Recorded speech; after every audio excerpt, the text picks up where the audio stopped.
I want you to picture a scenario. It's one we've probably all been in at some point, and it is uniquely frustrating. Oh, I can already guess where this is going. You are on a cruise ship. You're right in the middle of the Atlantic or maybe the Caribbean. You're relaxing, having a drink, just staring at the ocean. Sounds pretty ideal so far. Right. But then your brain does that thing where it suddenly needs to know something right now. Hmm. Maybe you need to know if your flight home has been delayed. Or you need to check the score of a game. Exactly. Or maybe you just need to settle a really stupid argument about who directed Blade Runner. And this is exactly where the modern world fails you. It really does. Because you look at your phone and you didn't buy the Wi-Fi package because, let's be honest, it costs as much as a used car. Yeah, the pricing is absurd. But you see those little bars in the corner of your screen. Yeah. You have voice signal, you have text signal, but you have absolute zero data. No 4G, no 5G. The internet is completely dead to you. Dead. Normally, this is where you just kind of give up and go back to the buffet. But today, for this deep dive, we're looking at something that claims to fix this very specific disconnected gap. It's a service called Ping AI. And honestly, when I first looked at the source documentation for this, I thought it was a joke. Right. Or at least a throwback. Because, you know, in 2026, we are so used to everything being an app or a headset or some high bandwidth video stream. Right. But Ping AI is betting the house on SMS. Text messaging. Literally the same technology we used to vote for American Idol like 20 years ago. The very same. But the twist here is what is actually on the other end of that text message. It's not some simple automated phone tree script. No, it's XAI's Grok model. Exactly. So you have one of the most advanced large language models, or LLMs, on the planet, and it is entirely accessible through the absolute lowest tech interface on your phone. We spent the last week digging through their privacy policy, which is surprisingly intense by the way their feature breakdowns and the user manuals. There's a lot to unpack. There is. And the mission of this deep dive is really to look at accessibility. It's about taking this massive internet of everything and forcing it through a very narrow pipe so it actually works when the internet is broken. That is a great way to frame it. And for this deep dive, I really want to move past the novelty of, oh, cool, AI via text, and look at the actual utility. Because typing out long queries on a keyboard is annoying. It is. Why would I do that if I have Siri or Google Assistant? Well, that's the catch, isn't it? Siri and Google Assistant are completely brain dead without a data connection. Right. If you're hiking in the woods, say you're 3 miles from the trailhead in the Rockies, your voice assistant can't help you identify a weird mushroom or tell you how to treat a snake bite if it can't hit the server. And that brings us to the core technology here. I think we need to distinguish between cellular data and cellular control. Break that down for us, because I think most people just see bars on their phone and assume that means internet. Most people definitely do. But when you load a web page or you use an app like Instagram, you are using the data channel. Which takes a lot of bandwidth. It does. It requires significant bandwidth and a really stable handshake with the server.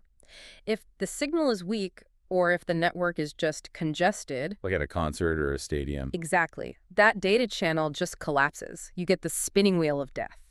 But texts still get through. Because SMS travels over the control channel, it's the signaling layer of the network. Okay. It's the exact same path the network uses to say, hey, phone, you have an incoming call. It is incredibly robust. It uses these tiny, tiny packets of data. So even if you have one single bar and you can't load a 10 kilobyte image, you can still send and receive a text message. So Bing AI is essentially hacking that robustness to deliver intelligence anywhere. Hacking in the best sense of the word, yeah. Yeah. They have built a bridge. You text a question to their number, which is +1 740 898 That's +1 740 898 7464. Right. And their server takes that text, talks to the Grok supercomputer, gets the text response, and fires it right back to you. Let's talk about that number for a second.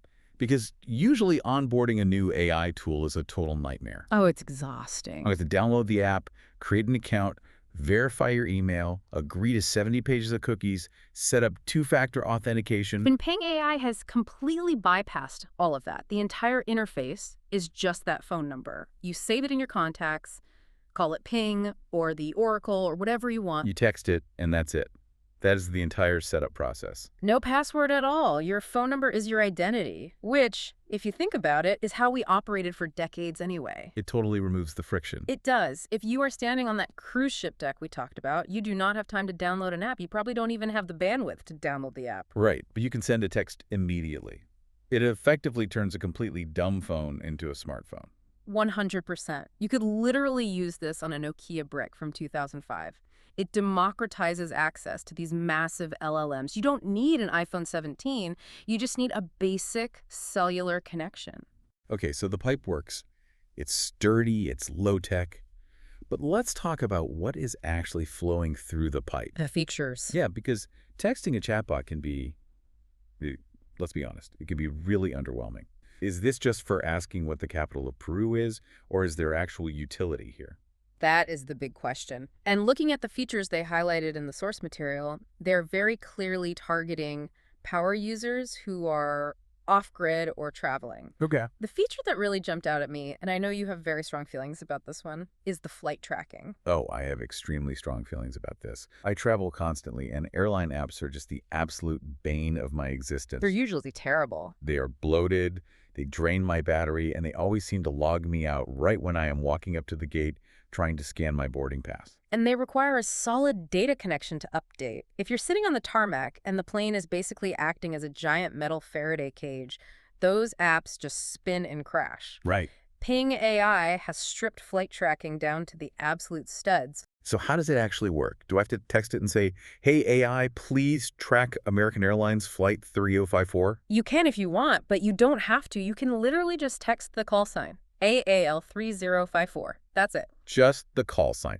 And what do I get back? Is it just a text saying on time? Oh no, it is a full telemetry dump, but perfectly formatted for text. Okay. You get hourly position updates, you get altitude, speed, heading, and the estimated time of arrival. But the real game changer here is the alerts. The push notifications. Exactly. This is the fundamental difference between pull technology and push technology. With a normal app, you have to open it and refresh it. You're pulling the data yourself. Right. You are constantly checking. Ping AI pushes the data to you.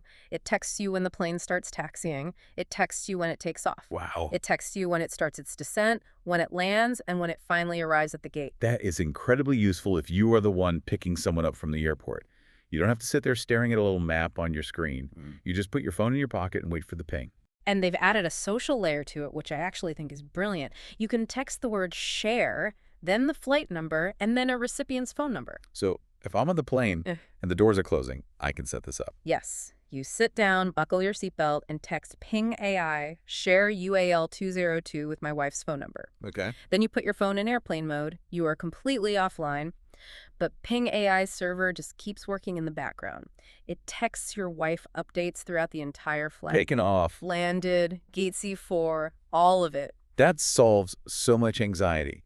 And frankly, it saves me from paying $20 for the terrible in-flight Wi-Fi just to send a single WhatsApp message saying we took off safely. It's specific, actionable data without any of the fluff. And you can manage it all via command line, too. You can text Flight TS to see a list of what you're tracking. Or you track to stop it. Exactly. It feels very professional, like you are using a developer tool, not just some consumer toy. It really is a return to the command line interface. We spent the last 20 years making everything highly graphical with maps and animations and icons. Right. But sometimes text is just faster. AAL 3054. Done. It's the interface of least resistance. And that exact philosophy carries over to the other big feature set we found in the sources, which is the daily organization stuff. Right, they pitch this as a personal assistant experience. Now, I am highly skeptical of that term. Fair enough. Every tech company since 2010 has promised me a personal assistant, and usually it's just a really complicated way to set a timer for my pasta. The pasta timer benchmark is very real, but Ping AI is actually trying to be proactive here. They have this feature called Daily Automatic Texts. Think of it as a morning briefing, but you design it entirely yourself without an app interface. So I can tell it exactly what I want to wake up to. Exactly. You literally just text it, send me a daily news brief at 9 a.m. California time, or send me the weather for Dallas every single morning at 7 a.m. Central. I noticed in the source notes you can even get horoscopes or crypto prices. Yeah, you can say horoscope for Aries or daily Bitcoin price. The content types are super flexible. But the tech capability that really matters here is the time zone intelligence. Right. It knows where you are, or at least which time zone you care about, and it handles all the scheduling on the server side. I actually really like the idea of a text-based news brief. I stopped using standard news apps because I always end up doom scrolling. Oh, we all do. I go in just to check the top headlines, and 40 minutes later, I am reading angry comments on an article about local potholes. That is the attention economy trap. Apps are literally designed to keep you inside them for as long as possible. SMS is designed to be read and immediately dismissed. It respects your time. Exactly. You get your 3 bullet points, you are informed, and you just move on with your day. It's finite. I really like that. But let's talk about the reminders, because this is where the NLP, the natural language processing, really shines. Oh, absolutely. I am terrible at using calendar apps. The friction of opening the app, clicking the plus sign, scrolling to the exact date, scrolling to the exact time. It's a lot of steps. It's way too much work just to remind myself to take out the trash. It's cognitive load, and when the cognitive load of setting the reminder is higher than the actual task itself, you just don't do it. Right. Ping AI removes the UI entirely. It creates a frictionless experience. You just text, "Remind me tomorrow to call mom," or text me on January 31st at 8 a.m. to file my taxes. And it just parses that. It inherently knows what the word tomorrow means in plain English. Yes, it understands relative time, like tomorrow or next week, and it understands absolute time, like Jan 31st. It sets the trigger, and you don't even have to confirm anything. It just happens. That is the definition of frictionless. Remind me to call the dentist. Yeah. Done. I might actually use that. It meets you where you already are. You are already in your Messages app 50 times a day. You don't have to context switch over to a dedicated productivity app. Okay, so we have a super smart AI. It's accessible anywhere, tracking our flights, managing our lives via plain text. It sounds great. But we really have to talk about the elephant in the room. The massive data-hungry elephant. Yes.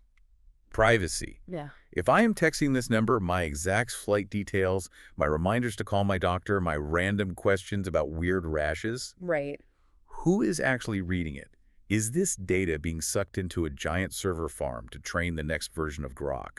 Is my personal life just grist for the AI mill here? This is where Ping AI takes a very different stance from the rest of the industry standard. And frankly, this is the part of the privacy policy that makes the service viable for me. Okay. We looked at their strict data handling policy, specifically the update from November 2025. And their approach is what technical folks call stateless. Stateless, meaning it just doesn't remember. Meaning they have a strict zero retention policy regarding your message content. Let's trace the actual data path here. Walk us through it. You send a text. Ping AI receives it.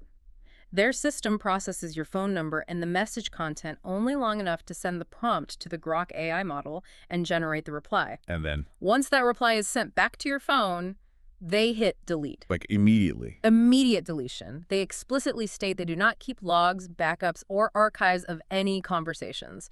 Your phone number and your message content are permanently wiped from their internal systems. So there is no history tab anywhere. None. If I text them and say, what did I ask you last week? They literally can't tell me. No, they literally cannot tell you because they don't know.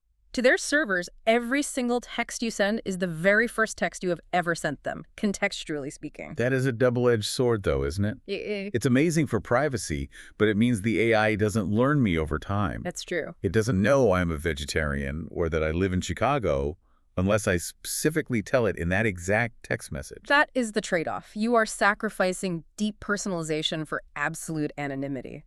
But for the use cases we're talking about here... Is my flight on time? Exactly. What is the weather? Remind me to call mom. Yeah. You don't really need deep personalization for that. You just need a transactional, accurate answer. It gives it a real burner phone vibe, like this message will self-destruct in 5 seconds. It is a totally privacy-first architecture. Most AI companies right now are basically data vacuums. They want your queries because your queries are highly valuable training data. Right. Ping AI is explicitly stating they do not sell, rent, or share your data. They are just the pipe. They are the conduit to Grok, not the storage locker for your entire life. There is a legal nuance here, though, right? I saw something in the notes about metadata. Yes, and this is very important for people to understand clearly. This isn't Ping AI's choice. It is a telecom law requirement. Okay. U.S. carriers require standard delivery metadata to be kept for 30 to 90 days for billing purposes. So they do know that I texted. They know a text was sent from your phone number to their phone number, say at 4:02 p.m., and they know the delivery status. But, and this is the crucial part, that metadata contains absolutely no message content. It's just the envelope. Exactly.